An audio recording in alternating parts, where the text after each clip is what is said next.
입니다.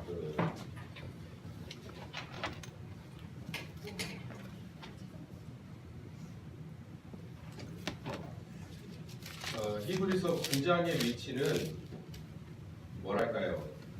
가장 하이라이트입니다. 이 9장을 얘기하고 싶어서 히브리서 저자는 그렇게 1장부터 써갔던 겁니다.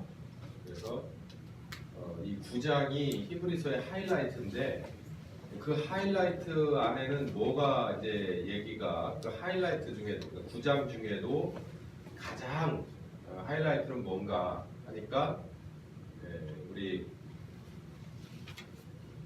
보시면은 11절부터 14절까지가 핵심이에요. 그러니까 히브리서 전체에서 정말 이게 빠지면 안 된다라고 한다면 첫 번째가 바로 9장 11절부터 14절까지의 말씀이죠. 근데 오늘 본문이 거기서 조금 지난 27, 28, 그러니까 9장의 맨 마지막이란 말이죠. 그러니까 제가 이 위치를 제가 설명을 했죠. 오전에. 이제 그러면서 천사보다 더하신 하나님의 아들의 위치, 예수님은 하나님의 아들이다. 하나님의 아들일 뿐만 아니라 예수님은 그리스도시고 멜기세덱의 후예다. 제사장으로서. 그리고 짐승의 피를 가지고 들어간 그런 제사장과는 다르게 본인의 피를 가지고 들어가신 또 이로 말미암아서 우리들의 정말 해결하지 못했던 죄의 은밀한 것까지 다 해결하시는 그런 효과를 가진 예수님의 이시다, 제사장이시다, 혹은 예수님의 피다, 이런 것을 다 얘기했어요. 그리고 나서 정말 중요한 오늘 말씀입니다. 27절과 28절로 9장이 마무리가 돼요. 그러니까 역으로 보면 이 27절과 28절을 풀기 시작하면 히브리서 전체가 풀린다고 보면 됩니다. 그러니까 이렇게 저는 어렸을 때 뭐 그걸로 뭘 한 적은 없지만 이렇게 산내기, 새끼를 꼴 줄 알아요. 새끼를 꼬는 건요, 꼴 때도 중요하지만 맨 마무리가 중요합니다. 왜 중요하냐면 마무리이기 때문에 중요하고 그 마무리를 잘하지 않으면 풀려서 원위치로도 가요.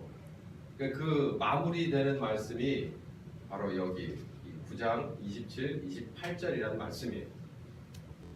그래서 우리는 교회 내부적으로도 히브리서 공부를 다 했어요.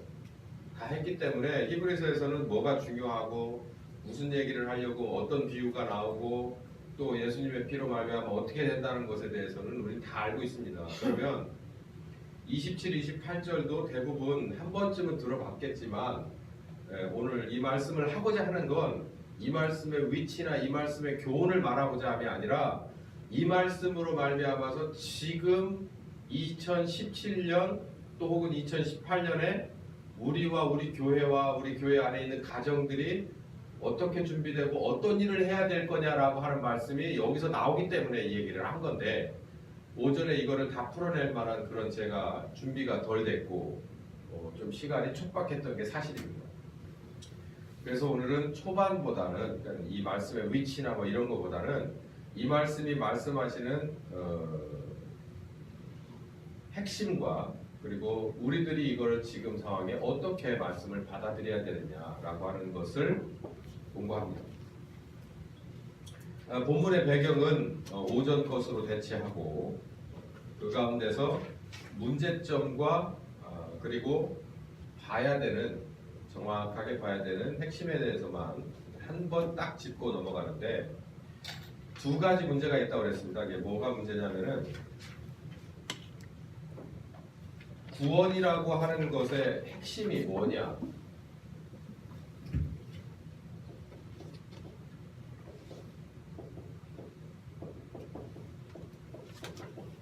구원의 핵심 요소가 뭐냐라는 거예요. 근데 우리는 제가 말씀드렸듯이 요한복음 3장 16절, 1장 12절, 뭐 로마서 1장 17절, 10장 10절 뭐 등등등 보면 결론이 뭐냐면 두 가지인데 오직 믿음, 오직 은혜. 이 두 가지 말씀으로 정리가 돼요. 틀렸다는 얘기가 아니에요. 제가 다시 강조하지만 이게 틀렸다는 얘기가 아니에요. 맞는데 문제는 뭐냐면 제가 여기서 제 말로다가 확 까버린 게 아니라 제가 성경 말씀을 좀 몇 군데 찾아봤잖아요. 예를 들어서 이 말씀을 비교해보자는 거예요. 같은 여기 복음서가 있으니까 이런 데는 어떠냐는 거죠. 나보고 주여 주여 하는 자마다, 그러니까 껍데기와 알맹이를 가르겠다는 얘기잖아요. 그리고 또 여기 25장 32절 여기 같은 데도 여기 뭐라고 나오냐면은 알곡과 쭉정이 반드시 분별해내겠다는 거예요. 그러니까 신자 같은 불신자를 반드시 끄자고 내겠다는 거예요. 그거는 안 데리고 들어가겠다는 얘기란 말이에요. 근데 이 말씀을 볼 때 이거가 맞는 말씀이고 흠잡을 데가 전혀 없지만 문제는 이것으로 인해서 쭉정이 노릇, 그러니까 쭉정이라는 게 처음부터 끝까지 다 나쁜 건 아닙니다. 형식은 갖춰진 거거든요. 근데 그 내용물이 없을 때 문제가 된다는 얘기죠. 그러니까 이 내용물이 여기가 우리가 있는 믿는 오직 믿음과 오직 은혜라는 것 플러스 조직신학에서 맨 마지막에 성령께서 성도를 견인, 성도의 견인이고 성도를 끌어간다는 거예요. 성령께서 성도를 끌어가고 그리고 성화라는 얘기가 마지막에 있는데 저는 이 말을 단어적으로 싫어하지만 의미는 받아들이겠습니다. 너무 부족하지만 이걸 받아들이겠다는 말이에요. 근데 이걸 했냐 안 했냐는 거예요. 이거는 은혜로 돼요? 믿음으로 돼요? 솔직하게 신앙생활 10년 이상 하신 분들 성화가 믿음과 은혜로 됩니까? 이것만으로 되나요? 내가 해야 될 게 아무것도 없나요? 여기 계신 분들은 다 압니다. 예수님이 마태복음 16장 24절에 뭐라고 그랬죠? 너를 부인하라고 그랬어요. 네 십자가 지라고 그랬어요. 이거 누가 해야 돼요? 내가 해야 돼요. 내가 하지 않으면 따라갈 수가 없는 거거든요. 근데 하다가 못하겠으면 또 하기 싫으면 오직 믿음 오직 은혜라고 하는 그 일종의 그 벽 뒤에 숨어버리는 거 아니냐라는 거죠. 그러면 할 말이 없거든. 저도 여러분이 저는 오직 믿음과 은혜 가운데서 사는 신자입니다라고 해버리면 더 이상 할 말이 없어요. 그럼에도 불구하고 제가 진짜 입 무거운 소리를, 입 아픈 소리를 하는 건 뭐냐면 이런 말씀들이 분명히 존재하고 우리가 심령과 골수를 쪼개기도 하시는 분이라면 다 들여다본다는 얘기 아닙니까? 신자가 신자답지 못한 건 반드시 걸러내겠다는 게 말씀이고 그렇다고 한다면 이 말씀 오직 믿음과 은혜 플러스 소위 말해 성화라고 하는 거가 우리는 정말 목회자가 터치할 수 없는 부분이에요. 얼마나 돼 있는지를 측정할 수도 없고 할 필요도 없습니다만 그 측정을 누가 하실 거냐? 하나님이 하실 거란 말이에요. 그렇기 때문에 저는 여기를 주목해서 봤어요. 여러분을 위해서가 아니라 솔직히 저 스스로 때문에 주목해서 보기 시작한 거예요. 걱정스럽죠. 신자가 신자, 명목상 신자답지도 않을 때가 있고 명목상 신자답고 신학생이 신학생답지 않을 때도 있지만 신학생다울 때도 있고 신대원생다울 때도 있고 목사가 목사답지 않았지만 목사다운 흉내를 잘 내는 것 단계별로 갑니다. 근데 항상 저희가 떠나지 않는 숙제가 뭐냐면 이 문제예요. 내가 오직 믿음과 은혜를 안 믿는 사람이 아니에요. 근데 이 문제에 대해서 항상 이 말씀이 저에 대해서 도전하더라는 거예요. 너의 중심을 꿰뚫어 보시는 하나님 앞에 한 번 죽고 나서는 반드시 심판, 죽음과 심판 얘기 더 하지 않겠습니다. 죽음과 심판의 가운데서 내가 할 수 있는 일이 없고 하나님이 나를 위해서 할 수 있는 일이 없어요. 네.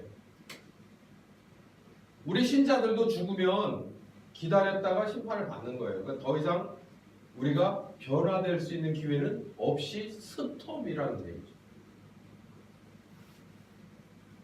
이 굉장히 우리에게는 심각한 얘기입니다. 여기 지우개하게 뭐 좀 하나 갖다 줘.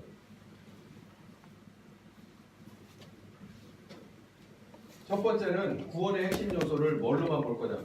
오직 믿음과 은혜 그리고 성화라고 하는 것까지 우리가 같이 놓고 본다면 고민 좀 해야 된다.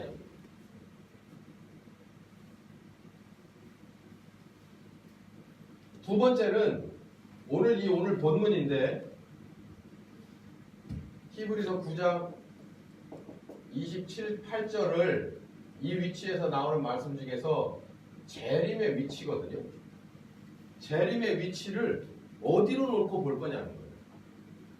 저는 딱 잘라서 이렇게 말씀드려요. 여러분 재림에 대해서 신경 쓰실 거 없습니다. 그러니까 어떤 재림이냐면 재림은 두 가지 재림이 있다고 그러는데 일단 역사 속에서 어느 시점 그러니까 뭐 지금 2017년이죠. 예를 들어서 2020년 12월 31일 날 오실 수도 있겠죠.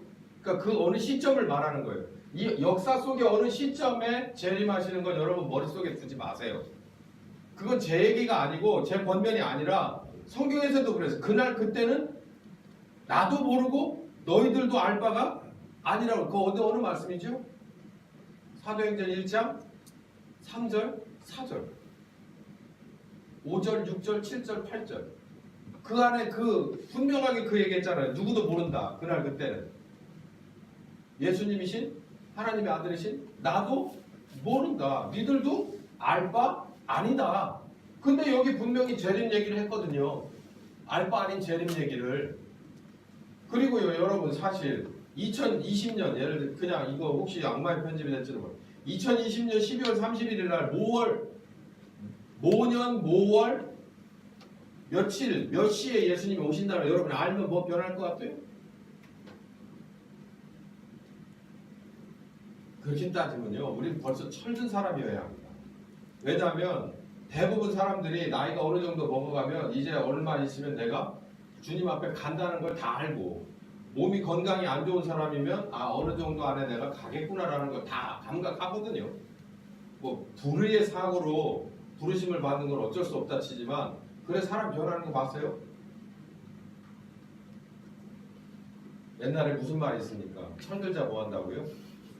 죽는다는 얘기가 있어요. 그만큼 죽기 직전까지 사람은 못 찾는다는 거예요. 자기를. 역사적 시점의 재림이라는 건요. 우리 보고 알 바도 아니라고 말씀을 하셨고 근데 히브리서 저자는 그 모든 하이라이트 말씀을 다 얘기하고 마지막에 재림 얘기를 해요. 이제 그 얘기를 더 분석을 하겠지만 이 재림이라는 건 이렇게 봐야 합니다. 두 번째는 뭐냐면 두 번째 재림은 예수님이 나에게 두 번에 걸쳐서 오신다는 거예요. 그게 역사 속의 재림을 말하는 게 아니라 이 예수님이 나에게 오는 두 번은 첫 번째는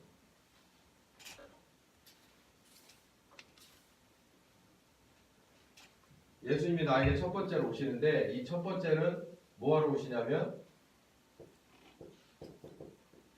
거듭남을 위해서 와요. 거듭남은 여러분 뭐라 그랬죠? 마가복음 1장 15절에 뭐하라고요? 회개하고 복음을 믿어라.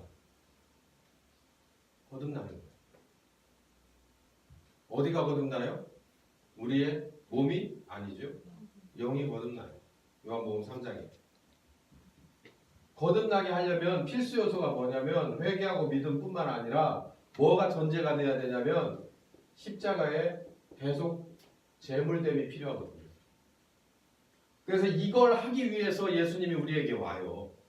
그러니까 역사의 어느 시점에서만 생각하지 말아요. 지금 한 2000년 몇 년 전에 골고다 언덕에서 십자가를 지고 죽었던 예수님 그걸 생각하지 말고 여러분의 인생 가운데서 내가 1960 몇 년생에서부터 언제까지 중에 예수님을 언제 만났냐는 거예요. 그때가 예수님이 여러분께 온 때예요. 역사 속에 있는 거 신경 쓰지 말라니까. 그 날짜도 불분명하고 언젠지도 모르는 그때는 있었어요. 그건 그냥 있었어요. 그냥 있었어요로 받아들이면 되고 언젠지 며칠 날인지 굳이 따져볼 필요도 없고 그건 우리 주님 앞에 가면 다 알게 될 일입니다. 명명백백하게 알 일인데 중요한 건 나에게 있어서 예수님이 언제 오셨느냐는 거예요. 뭐하러? 거듭나게 하려고. 새 사람으로 거듭나게 하려고 구원의 첫 번째 50%가 거듭남이거든. 그러니까 이걸 하러 오신 때가 예수님이 나를 위해서 십자가 지신 첫 번 오신 때예요. 그게 사실 성탄절은 인간적인 절기일 뿐이에요. 여러분에게 있어서 성탄절은요, 예수님이 나에게 처음 오신 때입니다. 교회를 그냥 어렸을 때부터 이렇게 손에 달리고 다니고 주일학교 다니고 이런 그건 의미가 없어요. 그냥 왔다 갔다 한 것일 뿐이에요. 정말 예수님이 나에게 오셔서 내가 죄인인 것을 알게 하고 그리고 복음만이 살 길이라는 걸 알려주신 그때가 바로 나에게는 성탄이자 예수님의 초림이에요. 자, 이제 초림은 이루어졌다고 저는 믿습니다. 모두가 다 거듭난 사람이라고 믿어요. 그렇지 않을 수도 있습니다. 그러나 알아두라는 거예요. 이게 예수님이 나에게 처음 온 때다라는 거죠.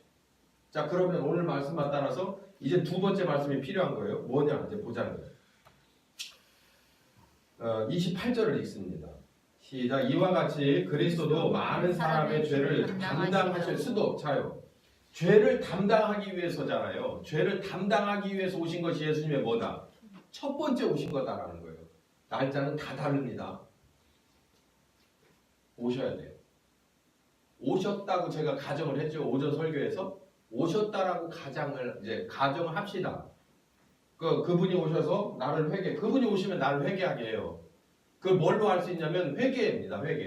회개는요, 내가 뭐 잘못한 거 써봅시다. 그래가지고 은은하게 불 켜놓고 요만한 A4 용지에다가 촛불 앞에다 놓고서 이렇게 쓰는 거가 회개가 아니에요. 그거는 내가 언제나 할 수 있는 반성문이고, 회개는요, 제 경험상요, 어떻게 눈물이 끓이지를 콧물이 떨어져가지고 양말을 벗어서 닦아도 계속 나오고 이리 징그러도 눈물 나오고 저리 징그러도 눈물 나오고 제 경험상 다 그런 건 아닐 거예요. 근데 그럴 수밖에 없냐면 내가 죄인인 것을 알 때 그렇게 고통스러워. 이렇게 해도 내 문제가 해결이 안 되더라. 근데 기도를 하다 눈물도 나다 막 소리도 지르다 이제 뭐 나올 만큼 다 나와서 이제 뭐 침도 나오고 막 나올 만큼 다 나와서 막 양말 벗어 닦고 막 수건 벗어 닦고 하다 다 이제 그 지칠만 할 때 내게 찾아오시는 그 평안, 그게 뭘까요? 복음의 빛입니다.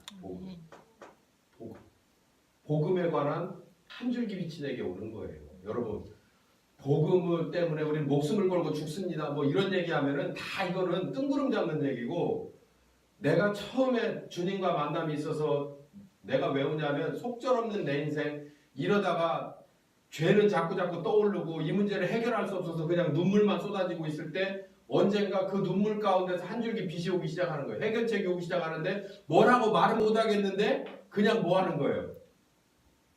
기쁘고 웃음도 나고 그래요. 그래서 울다가 뭐하면 뭐하는데 거기서 울다가 막 웃음도 나오고 막 좋아서. 그러니까 은혜 받고 눈물 나고 나서 같이 찬양하고 이렇게 그렇게 형식은 취하지만 사실 분석해보면 이 말씀이에요. 하나님의 직접 음성이 들려서 그 터치가 내 마음속에 와서 회개하고 복음을 믿어져서 울기도 하고 눈물도 나고 그리고 믿어짐과 평안이 내게 오는 거예요. 그게 예수님이 나에게 처음 오신, 여기 말하는 그걸 말하는데, 그 예수님이 누구라는 걸 히브리서 저자가 이론적으로 쫙 써놓고 있는 거예요. 이게. 자, 그럼 우리에게 숙제가 하나 남았죠. 이 히브리서 저자가 뭐랬어요? 예수님은 하나님의 아들이다. 천사보다 위다. 그분은 그리스도다. 그리스도 잘 이해 못하냐? 너희들이 꿈의 제사장이라고 하는 멜기세덱의 후예로서 자기의 피를 가지고 들어가셔서 제사를 지내서 휘장을 갈라놓으신, 하나님과 우리 사이를 열어놓으신 바로 그 제사장이다. 그럼 무슨 효과가 있느냐? 양심이 변하지 않는 그런 짐승의 피로 드리는 제사장의 그런 효과가 아니라, 요만큼 제사 드리고 나면 한 며칠간 동안만 그냥 효과가 있는 그 정도의 변화가 아니라 온전하게 양심을 바꿔서 다시 원위치 되지 않는 그런 완벽한 변화와 새 창조를 꿈꾸는 그 일이 현실이 되게끔 하는 효과가 그분에게 있다는 얘기죠. 그게 우리들에게 남잖아요.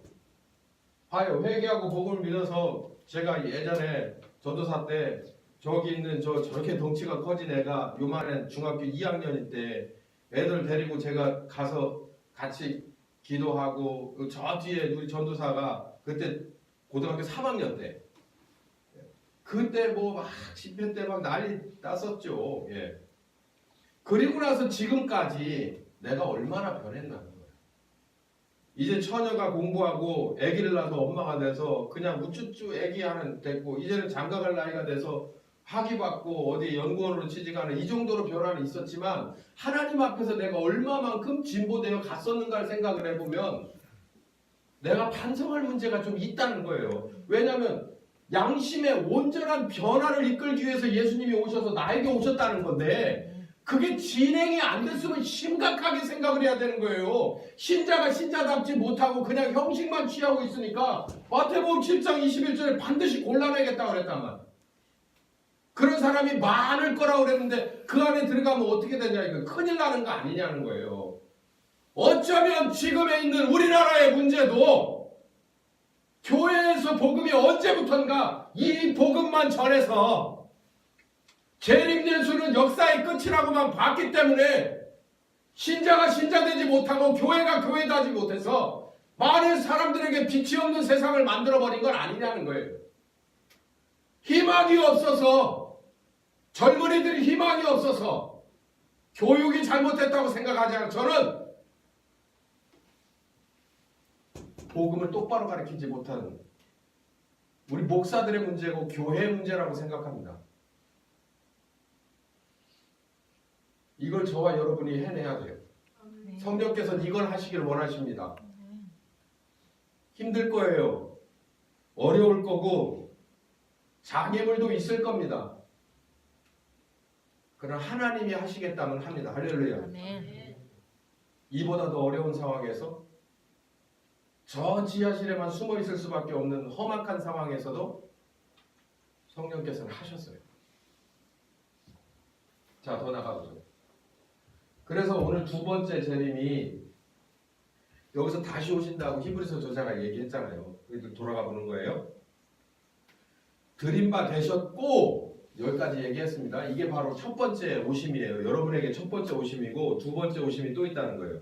그 목적이 뭐냐면 구원의 시작 구원에 이르게 하기 위하여. 봐요. 첫 번째 오심에서 구원 얘기를 안 하셨잖아요. 물론 첫 번째가 없으면 두 번째도 의미가 없습니다. 그러니까 구원에 이르기 위하여라면 첫 번째도 포함됩니다라고 말하면 저하고 말장난하자는 거예요.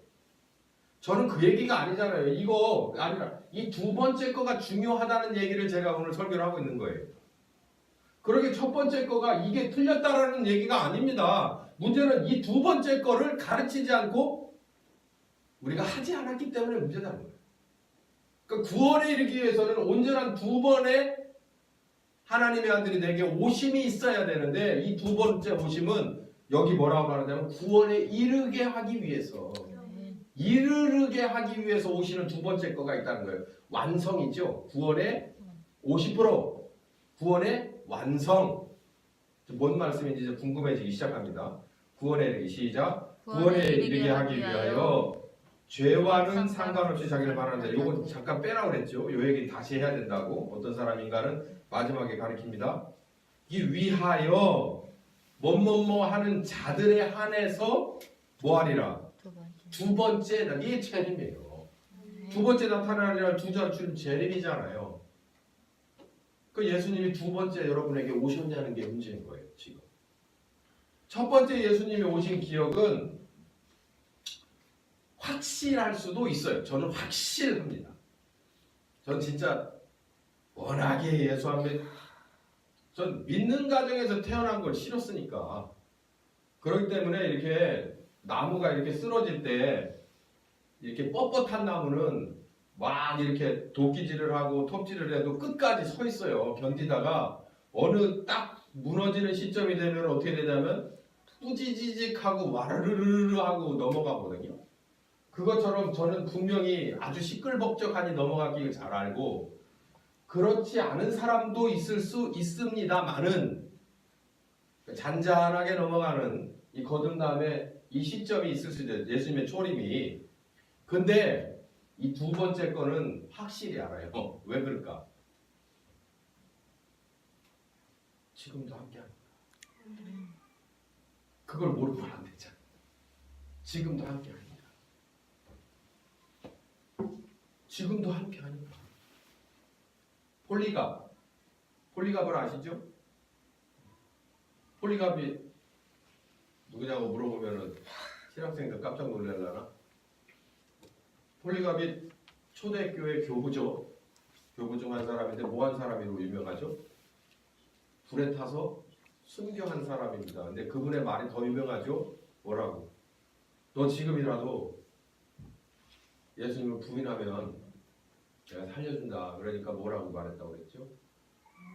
내 평생 동안 예수님은 한 번도 나를 모른다 한 적이 없는데 내가 이 구차한 늙은 목숨 하나 조금 더 연장 먹었다고 내가 그분을 모른다고 할 수는 없다는 거예요. 그 얘기 뭐냐면 난 지금도 그분과 함께 있다. 구약의 다니엘과 세 친구 7배 뜨거운 불 속에 들어갈 때 세 사람이 들어가는 것 같은데 집어넣는데 몇 사람이 들어가는 것 같더라?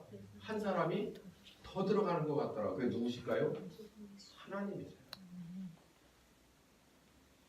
그것처럼 이 두 번째 재림은요, 이거는 아니라고 할 수가 없습니다. 모른다고 할 수가 없어요. 왜냐하면 지금도 함께 하시기 때문에. 다시 오신다 그랬어요. 다시. 그러니 어느 역사 속에 한 시점을 말할 필요가 있겠습니까? 지금부터 함께 하신 주님 역사 속에 어느 시점도 함께 하실 거 아니에요? 자, 그러니 따져봅시다. 요한복음 1장 12절에 중요한 게 뭡니까? 뭐 하는 자? 영접했다는 건 결국은 뭐예요? 그분 영접하고서 바로 내쫓아? 아니죠. 영접했으면 같이 모시고 살아야 되잖아요. 그렇다면 이거 뭡니까? 영접하셨다면 나와 지금 뭐 한다는 거예요? 하나. 무조건 모르면 우리 교회 이름 하나 하면 되는 거예요. 하나. 네. 영접하면 뭐를 전제로 하는 거예요? 하나. 그러니까 영접했다가 뭐 하지 않는 이상, 내보내지 않는 이상, 그러니까 영접하면은 내 삶이 내 원하는 대로 못 사는 거예요. 왜냐하면 한 집에 하나님과 한 집에 살아야 되니까 그 하나님스럽게 살아야기를 하나님이 원하잖아요. 근데 나는 그분이 나의 종이 아니라 내가 그분의 종이라고 한다면, 자녀라고 한다면 우리는 누구에게 포함돼야 돼요? 그분에게 영향권 안에 포함돼야 되기 때문에 내 삶이 부인돼야 되는 거예요. 영접하는 거, 하나님의 자녀가 되는 기회를 주시고 권세를 주셨다? 맞는 말이에요. 진짜 영접했습니까? 이 두 번째 거가 있어야죠. 첫 번째 거는 와서 우리를 거듭나고 회개하고 복음을 믿어 거듭나게 하시느라고 왔지만, 두 번째는 뭐냐면 우리와 함께 하시기 위해서 오시는 재림인데, 나의 진정한 주인에 대해서 나를 끌어가시려고 하는 재림인데, 영접했다면 거짓말을 하지 말고, 아니지, 영접했다가 내보냈겠지. 나하고 함께 계시다면 그분은 벌써 오셨죠. 그분의 재림은 내게 볼 수 있었어. 재림이 어느 시점일까요? 그거는 성경적이지 않습니다. 재림은 이미 저에게 오신 거예요. 그분은 십자가에 죽으시고 승천하셨을 뿐만 아니라 저에게 오셨죠. 그분은 저의 가치죠. 저의 목표죠. 저의 삶의 스타일이죠. 저의 인생의 모든 즐거움이죠. 그분은 내게 오셨죠. 저거 더 이거 가사 써. 무지잖아. 그런 센스 할 게 없어. 나중에 유튜브 보고 꺼내려고? 그것도 괜찮아.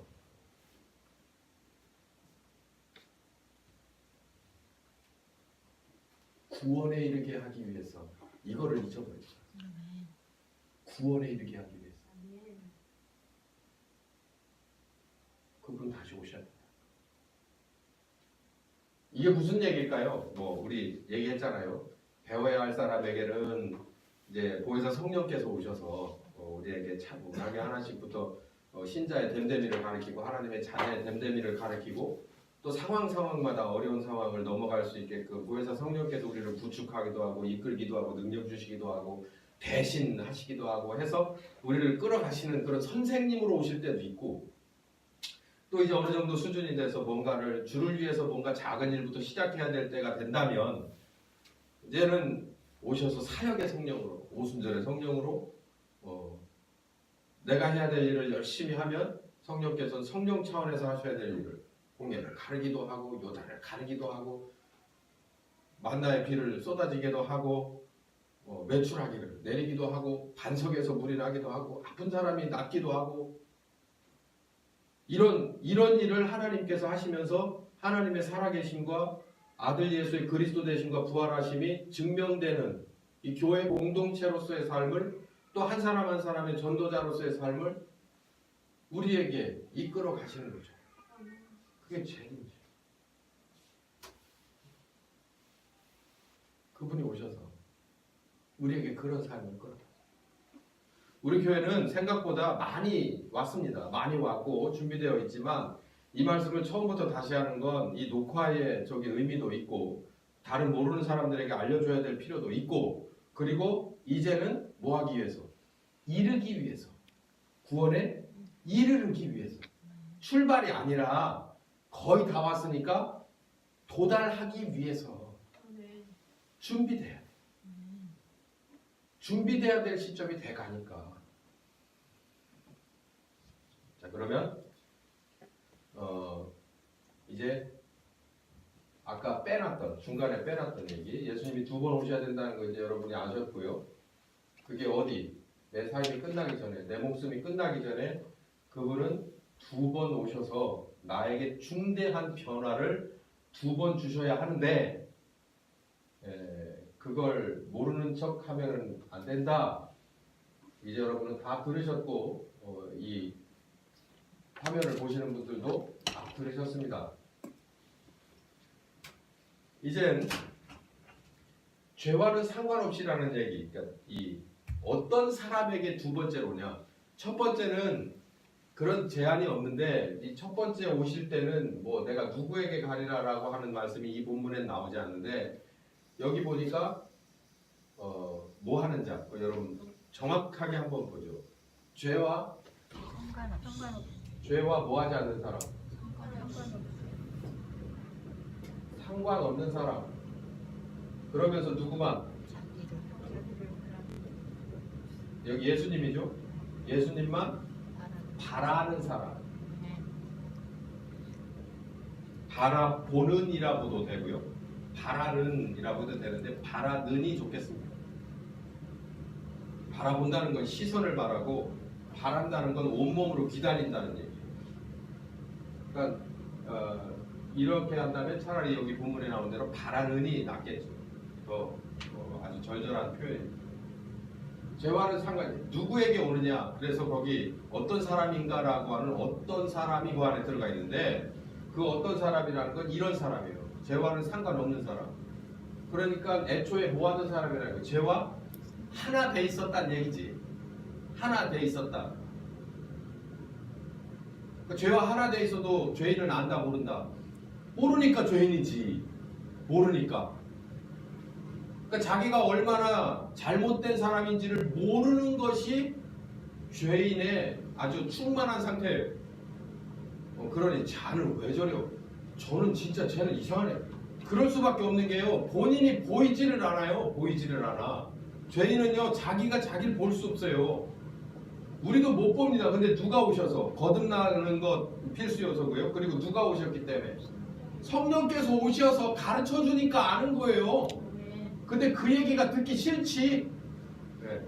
제가 우리 운영위원들 중심으로 요즘 전화를 잘 안 드리는데 가끔 전화를 해서 오시라고 하면 뜨끔하고 듣기 싫죠. 와가지고 한 2-3시간 눈물 콧물 빼고 가시잖아요. 듣기 싫잖아요.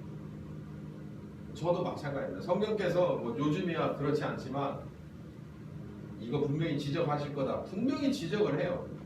그러면 일단 본능적으로 뭐 하냐면 나를 거부하는 게 아니라 그 말씀을 거부하고 핑계를 대죠. 죄인의 본능입니다. 근데 죄와는 상관하지 않으려면 떨어뜨려 놔야 돼요. 너 이거 문제다라고 가르쳐 주실 때 그 말씀이 맞습니다. 그러고 나를 부인하고 받아들이기 시작하면 그분께서 오셔서 오신 만큼 죄는 떨어지게 되어 있습니다. 내가 그분을 받아들인 만큼, 그 말씀을 받아들인 만큼 죄는 나가게 되어 있어요. 내 십자가를 지는 만큼 죄는 멀리 가게 되어 있습니다. 참 희한하죠? 내가 어느 쪽 편을 드느냐에 따라서 상대방은 나가게 되어 있단 말이에요. 계속해서 진리의 말씀을 아프더라도 받아들이고 창피하더라도 인정하고 오늘 하루의 삶을 꿋꿋하게 복음 안에서 오른쪽으로 살아가다 보면 이게 점점 밀려나게 돼 있습니다. 주사기 아시죠 여러분? 주사기에 물을 잔뜩 빨아들여서 물을 100ml 빨아들였어요. 꽉 채웠습니다. 그런데 주사기 피스톤을 억지로라도 밀어내기 시작하면 그 물이 빠지기 시작해요. 어디로? 밖으로 나가기 시작해요. 성령께서 오실 때 내가 나를 복종시키고 나를 부인하고 내 십자가를 지면요, 내가 나를 부인한 한 번 그리고 내 십자가를 진 하루만큼 죄는 내게서 멀어지게 돼 있어요. 이만큼 떨어져. 그러면서 연결되지 않으려고, 정확히 말 않으려고 노력하는 거예요. 누구 편을 들어서? 성령님 편을 듣고 말씀 편을 들어서 계속 붙잡고 노력하는 거예요. 그러니 이 힘든 일을 하고 싶어서 그냥 적당히 와서 오늘도 목사가 이렇게 해주길 바라지. 예수께서 여러분에게 죄사함의 은혜와 새로운 기회를 주시길 원하고, 예수께서 당신들의 상처에 함께 해주길 원하고, 손을 얹은 지 병자가 낫고 독을 마시더라도 독을 마시게끔 한 놈한테 저주가 갈지어다. 그러면 확 불어내더라고요. 이런 얘기를 합니다. 가만히 보세요. 예수님도 중간중간에 이런 말씀을 하셔서 참으로 확 깨어졌어요. 죄와는 상관이 없어요. 그러려면 무진장 나 스스로하고의 싸움이 있어야 돼요. 그 말씀과 밀고 당김이 심해야 됩니다. 이거는 아닌 것 같다. 이건 받아들일 수 없다. 이거는 아니지 않느냐. 정상 참작해달라. 그러면서도 옳다고 다시 머리 숙이고, 싫다고 했다가 다시 머리 숙이고 따라가는 그 광야에 그 숨막히는 하루하루가 있어야 돼요. 아라비아 3년 하면 바울이잖아요. 사울이 바울 된 건 아라비아 3년이에요. 그 과정에서 무엇을 했겠습니까? 성령님과의 밀고 당김이 있었어요. 죄와는 상관없이 누구만?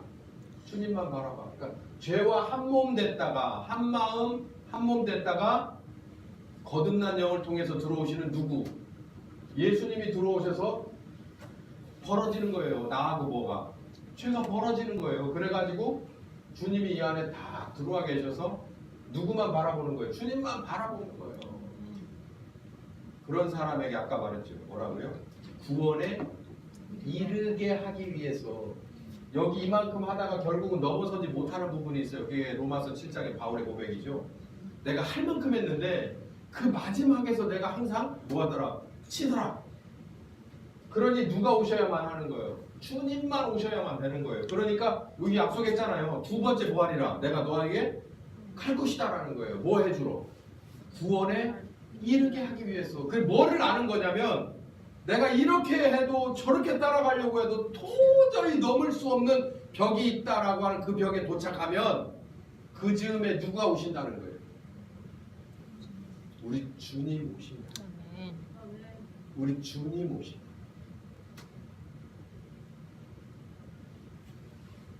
반응이 없어요. 우리 주님 오신다는 거예요.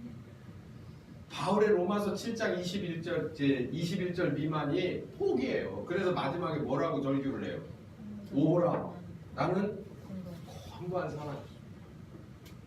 이 죽어야만 해결되는 내 몸에서 이 문제를 누가 해결할 거냐? 여러분 그런 정도 앞에 서 보셨나요?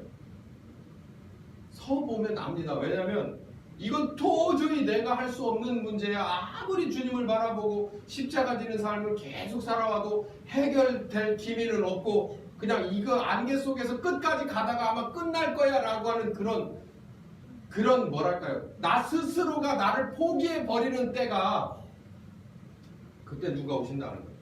우주. 네.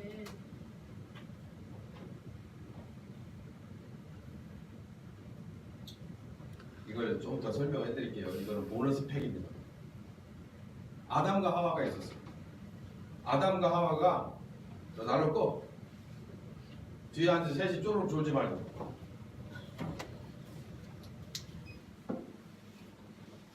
아담과 하와가 왜 선악과를 따먹었냐면 제가 이렇게 우화적으로 한번 다시 만들어 봤잖아요. 아담이 에덴 동산을 모두 책임지는 권한을 주셨어요. 지키고 다스리는 권한을 주셨단 말이에요. 그러면 지키고 다스리면 뭐가 있어야 됩니까? 힘과 권세, 능력이 있어야 돼요. 모든 것이 와서 뭐 해야 돼? 나한테 복종을 해야 된단 말이야. 야! 너 날아가지 말고 그만 일로 와봐. 독수리. 그러면 여기 와서 앉아야 돼요. 내가 너를 부른 게 딴 이유가 아니고 이리 와봐. 너 여기 발에 줄 감겼잖아. 이거 풀어주려고. 이리 와. 그럼 여기 와야 돼요. 코끼리가 발에 뭐가 찔렸는데 너 아프다고 하지 말고 이리 와봐. 그러니까 막 도망가는 거야. 도망가지 말고 일로 와봐. 그러면 여기로 와서 발을 내밀어야 된단 말이에요. 제가 우화적으로 설명하는 걸 용서하십시오. 안 하잖아요. 여러분 생각해 보세요. 여러분 집에 혹시 강아지를 키우거나 뭘 키워서 내가 선의로 뭔가를 해주려고 하는데 얘는 쉽게 자기를 나에게 순종하지 않습니다. 쉽지 않아요. 저를 죽이려고 하는 줄 알고 봐가면 막 도망가기 바쁘고요. 애써서 발버둥 치기 바쁘거든요. 살려주려고 하는데도. 다시 말하자면 이거 우화적인 설명입니다. 그러니까 이제 낙담하기 시작하는 거예요. 나는 진짜 잘하려고 하는데 쟤들은 내 말을 안 믿어. 내 말을 순종하지 않아. 그러니 내가 하나님 솔직히 말해서 이렇게 나 어째 내일 한번 또 나가볼까? 일주일 뒤에 나가봐도 바뀐 게 없고 1년 뒤에 나가봐도 바뀐 게 없어요. 그러니까 아담이 포기하기를 없고요. 얘나 지금이나 남편이 뭔가 인상이 틀려져 들어오면 아내는 뭔지 알죠. 밖에서 무슨 일이 있었을 거야 라는 짐작을 하잖아요. 그래서 꼬치꼬치 물어보니까 밖에서 그런 어려움이 늘 있는 거예요. 그러면 얘나 지금이나 아내는 이 문제를 같이 고민하죠. 이걸 어떻게 해야 해결할까 라고 해서 돌아다니다가 만난 게 뱀입니다. 뱀이에요. 그러면서 뭘 먹으라? 선악과 얘기를 하는 거예요. 그러니까 그러는 거예요. 사랑하는 남편, 하나님이 주신 이 에덴 동산을 잘 지키고 다스려야 되는데 힘과 능력이 저 선악과에서 나오지 않을까? 하죠. 그래서 자기가 먼저 손대고 남편에게도 줍니다. 자, 여기서 어딜 못 넘어섰을까요? 하나님, 제가 얘네들을요 잘 지키고 다스리려고 해요. 하나님이 주신 명령을요 목숨같이 생각하고 이 에덴 동산을 잘 지키고 다스리고 싶어요. 그래서 토끼를 쫓아가려니 내 다리가 빠르지 않습니다. 저 날아가는 저 날짐승들을 따라가려니 내게는 날개가 없습니다. 하나님, 저 물속에 있는 것들을 도와주려고 하니 내게는 아가미가 없습니다. 그것뿐이에요. 없는 게 한두 가지가 아니잖아. 못합니다. 하려고 하는데 이렇게 따라가도 토끼를 어떻게 사람이 뛰어가서 따라가요? 노루를 어떻게 발로 따라갈 수가 있습니까? 날아가는 거 말할 필요도 없고요. 물속에 있는 거 여러분 한 3분 잠수하세요? 그런 분들 하지 마세요. 죽습니다. 3분 안에 죽을 수도 있어요. 어떻게 물속에 들어가서 모든 걸 살펴보고 내가 그걸 도와줍니까? 우화적인 설명이에요. 못합니다. 저 진짜 못해요. 아니, 달릴 수도 없고 물속도 못 들어가고 날아갈 수 없어서 못해요. 저는 끝입니다. 이거 못합니다. 그러니 반납하겠습니다. 이렇게 했다는 성경은 없습니다. 그러면서 뭘 찾으러 다녀요? 하나님만이 다른 방법으로 해결할 걸 찾으러 다녀요. 그런데 그때 때마침 나타난 게 누구? 뱀이에요. 그래서 뭘 줍니까? 이거야. 그러니까 이게 해결책이야 라고 주니까 탁 보니까 뭐해 보였다는 거예요. 그전에는 그렇게 안 보였는데 보암직도 하고 먹음직도 하고 탐스럽기도 해서 이걸 먹으면 무언가 해결될 거다라고 하는 굳은 믿음을 가지고 따먹었다.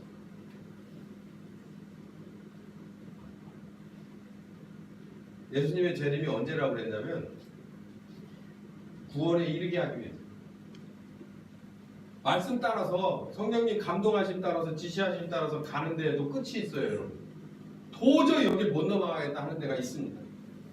그럼 그 앞에까지 가야 돼요. 가서 넘어가려고 무지 내가 가진 모든 걸 거기다 다 쏟아부어야 돼. 힘도 막 내 막 고집도 막 이걸 끝까지 따라갈 거야. 난 이 길로 나는 가서 죽고야 말 거야 하고 따라가다가 다 내놓고 나면은 내 스스로가 포기가 돼. 안 돼. 나는 내 죄값에서 치르다가 죽고 말해야 되는 인생이구나 라고 하는 데까지 우리를 한계점에 성령께서 우리를 끌어갑니다. 왜? 거기가 성소에서 지성소에 가는 지점이에요. 그때 누가 다시 올려야 돼? 지성소 열으신 분이 누구죠? 예수님이잖아요. 예수님이 오셔서 그때 다시 한번 무슨 은혜로? 주님의 십자가 은혜로 거길 열어줍니다. 그때 아는 거예요. 내가 무엇으로 구원받는구나. 은혜로. 믿음이. 내가 여지까지 힘쓰고 애썼지만 그건 한계가 있는 거고 누가 결정적으로 뭐 해주셔야? 예수께서 은혜 주셔야 내가 여기 넘어가.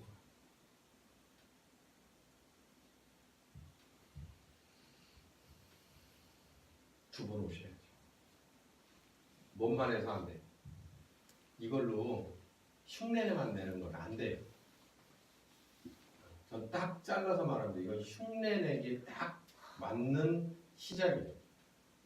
그러다가 흉내가 아니라 진짜가 되기 위해서는 이분이 다시 오셔서 여러분에게 또 다른 은혜를 주셔야 됩니다. 그래서 구원에 이르게 하기 위해서라는 얘기를 하세요. 여러분 아직도 재림이 어느 역사 속에 몇 월 며칠이라고 생각하세요? 관심 없습니다. 내일이어도 상관없어야 되고 억년 뒤에라도 상관없어야 돼요. 더 중요한 건 그분이 내게 이미 오셨다. 아멘. 그분이 오셨다. 나의 모든 것은 그분 안에. 그분과 함께 먹고 그분과 함께 있고 그분과 함께 마시고 그분을 위해서 오늘도 내가 존재하고 오늘 하루의 삶이 그분 앞에 영광이고 나에게는 축복과 은혜였다.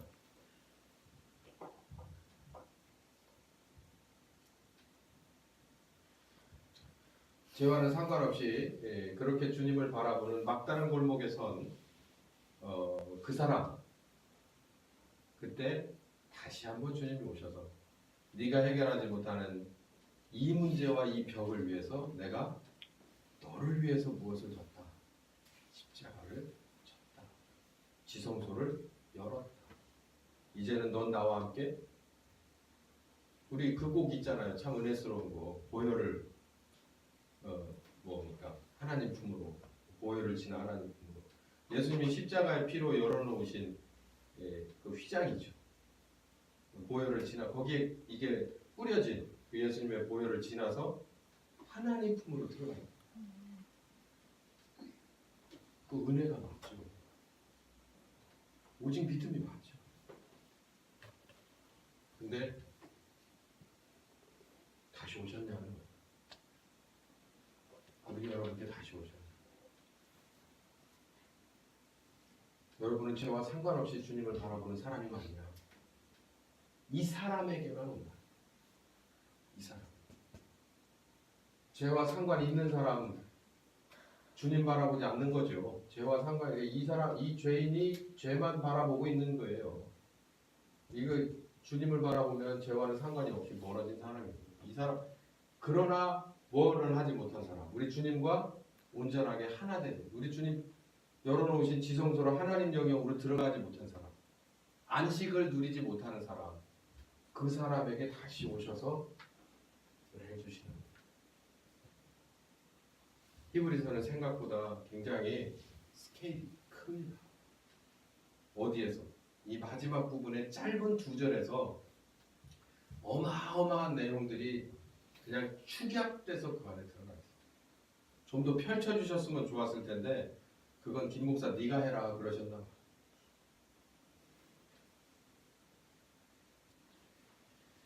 자, 여러분, 오늘 말씀의 제목은 죄와는 상관없이라는 제목이었는데요.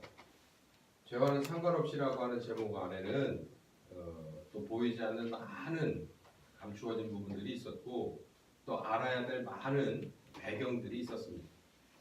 그 중에서 가장 중요한 2가지, 예수님은 나를 거듭나게 하기 위해서, 회개하고 복음을 믿게 하기 위해서 한 번 오세요. 그러니까 역사 속의 어느 날이라는 건 잊어버려야 돼요. 그날에 집착하는 것은 그거는 하나님 쪽에서 오는 그런 방법이 아닙니다. 내 삶 속에서 언제 오셨나? 그게 바로 예수님의 첫 번째 오심이고, 2번째 오심은 내가 죄와는 상관없이 주님만을 바라보려고 하는 그 마지막에 서서 나 자신 스스로를 포기할 수밖에 없는 그 상황에 오십니다. 그래서 은혜로 휘장을 열어주시고 우리 손 붙잡고 하나님 품으로 안식을 누리게끔 하시고 우리에게 오셨어요. 그 오심이 있었냐는 거예요. 이 2번 오셔야 구원에 이르는 거예요. 자, 그러면 이제 뭐 한 5, 6분 남았습니다. 그게 지금 2017년에 11월을 사는 우리 교회에 무슨 상관이 있느냐. 여러분, 눈치 빠르신 분들은 눈치를 채셨겠지만 우리 이 안에서 지금까지 우리가 먼저 선 이해하고 있던 부분에서 부족한 부분들을 여러분은 발견해내실 수가 있을 겁니다. 그 부분을 우리는 바로잡기 원하시는 성령님의 계획에 합세를 해야 돼요. 그건 어쩌면 그게 지금 이 난세에 무슨 도움이 되겠느냐? 아니에요. 도움이 됩니다. 왜냐하면 우리나라의 시작이, 우리나라의 위기에서, 제가 역사적으로 몇 월 며칠이라고 말하면 좋겠습니다만 거기까지 준비는 안 됐지만, 제가 바라보는 우리나라의 근세사가 복음에 의해서 기회가 왔다고 저는 믿어요. 목사니까. 예. 복음으로 인해서 심겨졌어요. 우리가 피를 흘린 건 아니죠. 예수께서 피를 흘렸고 또 우리 믿음의 선배들이 피를 흘렸기 때문에 또 우리 믿음의 선배들이 그 복음을 순전하게 잘 받아들였습니다. 비교적. 그래서 그 복음들이 잘 심겨졌기 때문에 하나님이 이 심김이 유지되고 열매 맺는 꼴을 보셔야 되겠기 때문에 저는 우리나라에게 기회가 왔다고 생각해요.